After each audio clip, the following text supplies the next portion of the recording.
बहुत आई गई यादें मगर इस बार तुम ही आना। चलिए आगे आपका डिमॉन्स्ट्रेटिव प्रोनाउन। देखिए आपको पार्ट्स ऑफ स्पीच पढ़ा रहे हैं। पार्ट्स ऑफ स्पीच का तीसरा नंबर वीडियो है। देखिए अगर आप पार्ट्स ऑफ स्पीच नहीं पढ़े हैं तो इस वीडियो को डिस्क्रिप्शन बॉक्स में आपको शुरू से पार्ट्स ऑफ स्पीच पढ़ाया जा रहा है। देखिए इसमें आपको पार्ट्स ऑफ स्पीच में हम बता चुके हैं पार्ट्स ऑफ स्पीच किसे कहते हैं, पार्ट्स ऑफ स्पीच कितने प्रकार के होते हैं, ठीक। और आपका नाउन इसमें पढ़ा चुके हैं, नाउन किसे कहते हैं, नाउन कितने प्रकार के होते हैं। इसके बाद प्रोनाउन आपको पढ़ा रहे हैं। प्रोनाउन आपके 9 प्रकार के होते हैं जिसमें हम आपको प्रोनाउन, पर्सनल प्रोनाउन पढ़ा चुके हैं। दूसरा नंबर आपका प्रोनाउन आता है डिमॉन्स्ट्रेटिव प्रोनाउन। देखिए अगर आप सब इन सब वीडियो नहीं देखे होंगे तो इस वीडियो को डिस्क्रिप्शन बॉक्स में लिंक दिया हुआ है, वहां से जाकर आप पार्ट्स ऑफ स्पीच शुरू से पढ़ सकते हैं। चलिए हम आपको बताते हैं दूसरे नंबर प्रोनाउन की। अगर हम बात करते हैं डिमॉन्स्ट्रेटिव प्रोनाउन, देखिए डिमॉन्स्ट्रेटिव प्रोनाउन क्या होता है। डिमॉन्स्ट्रेटिव मतलब होता है संकेत करना। देखिए संकेत वाचक सर्वनाम इसका हिंदी होता है। तो संकेत मतलब समझते हैं ना, किसी की ओर इशारा करके कहने की, कहते हो कोई बात उसी को बोलते हैं संकेत करके कहने की विधा, ठीक है। अगर देखो जो प्रोनाउंस व्यक्तियों माने किसी आदमी को, ठीक है, अथवा वस्तु में कुछ भी आ जा सकता है, ठीक है। जैसे निर्जीव वस्तु आ गया, चेयर्स हो गया, कुर्सी हो गया, ये सब आपके क्या है, वस्तु है, ठीक, की ओर संकेत करते हैं। देखिए जैसे कह दिया, संकेत करने के लिए एग्जाम्पल की हम बात करते हैं। जैसे कह दिया this is my chairs, this is my chairs, या दिस इज माई बुक, ठीक है। That is your house. यहां पर क्या कर रहा है, संकेत कर रहा है। देखिए जैसे कह दिया दोज आर योर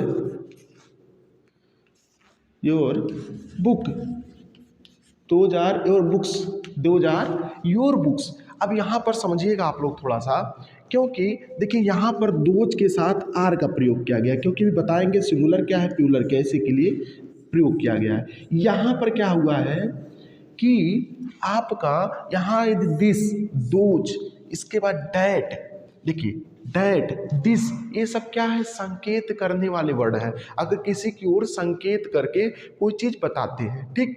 जैसे कह दिया, देखिए दिस का प्रयोग होता है पास के वस्तु के लिए संकेत करना। कोई वस्तु अगर बहुत ज़्यादा नज़दीक है तो वहाँ क्या दिस का प्रयोग होता है। अगर कोई वस्तु दूर है, दूर के लिए डैट का प्रयोग किया जाता है।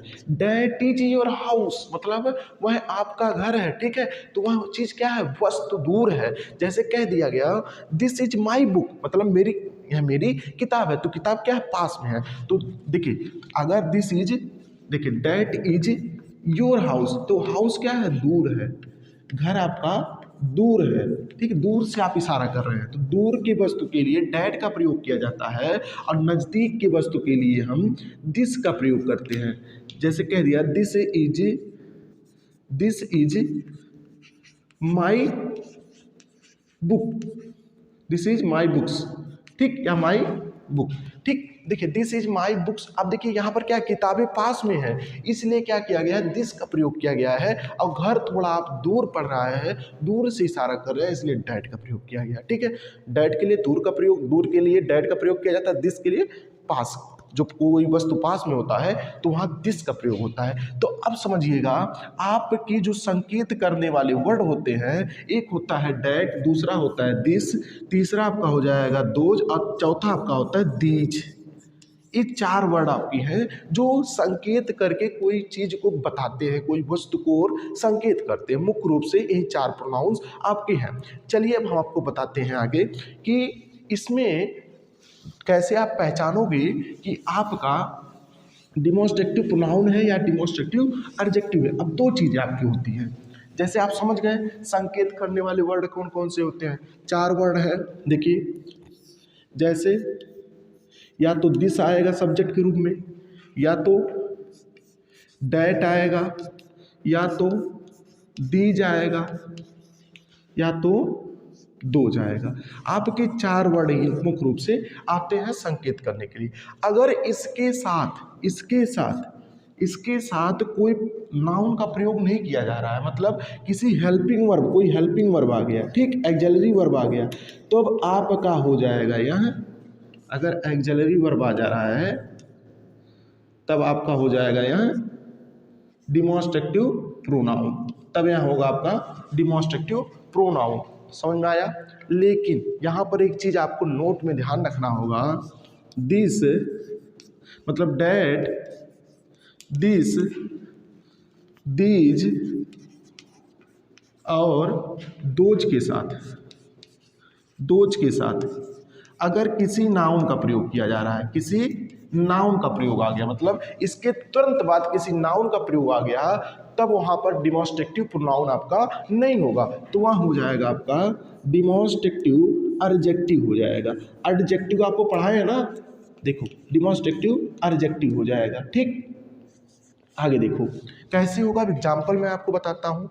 जैसे कह दिया गया आपको एग्जाम्पल में, देखिए पहले हम बताते हैं इसका, आपका डिमॉन्स्ट्रेटिव प्रोनाउन को कैसे हम डिमॉन्स्ट्रेटिव एडजेक्टिव में चेंज करते हैं, इसको हम आपको बताते हैं कैसे चेंज हो जाएगा, ठीक। जैसे कह दिया दिस इज ए गुड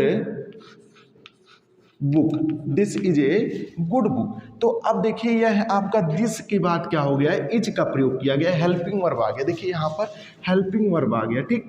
तो हेल्पिंग वर्ब जब आ जाएगा दिस, डैट, दीज और दोज के बाद, तो वहाँ हो जाएगा आपका डिमॉन्स्ट्रेटिव प्रोनाउन। ध्यान समझिएगा, दिस, डैट, दीज और दोज के बाद अगर हेल्पिंग वर्ब आ जा रहा है तो वह आपका होगा डिमॉन्स्ट्रेटिव प्रोनाउन, मतलब संकेतवाचक सर्वनाम। लेकिन दिस, डैट और दीज, दोज के बाद अगर कोई नाउन तुरंत आ जा रहा है तो उसको हम बोलेंगे डिमॉन्स्ट्रेटिव एडजेक्टिव। देखिए इसको आप डिमॉन्स्ट्रेटिव एडजेक्टिव में कैसे चेंज करोगे, जैसे कह दिया, अब आपको इस सेंटेंस में नाउन कहाँ है, देखिए नाउन आपका बुक है, अगर दिस बुक ऐसे हो जाए, दिस बुक इज गुड, तब यह आपका हो जाएगा डिमॉन्स्ट्रेटिव एडजेक्टिव, ठीक।